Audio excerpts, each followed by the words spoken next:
এই দেখো আমি এইদিকে রান্না বসাইছি আর উনি এইদিকে তুমি কি রান্না করছো? তুমি কি রান্না করছো?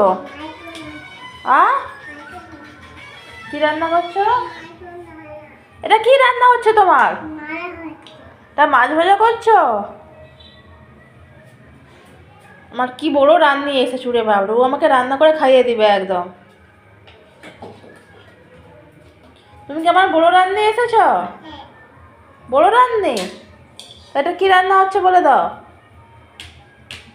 এটা কি রান্না হচ্ছে? মাংস রান্না হচ্ছে? মাংস কোথায়? এটা মাংস? তার সাথে মাংসের খালি পাতলা ঝোলটাই আছে, মাংসের পিস কোথায়? হ্যাঁ, খাদ্য দাও দেখি খেয়ে কেমন হয়েছে রান্না, দেখি খেয়ে। ওকে ওকে, একদম ওকে রান্না হয়েছে। পিঠা আর কে খাবে না তোমার রান্না? দিদা খাবে? আচ্ছা দিদাকে খাইয়ে দেবে, ঠিক আছে।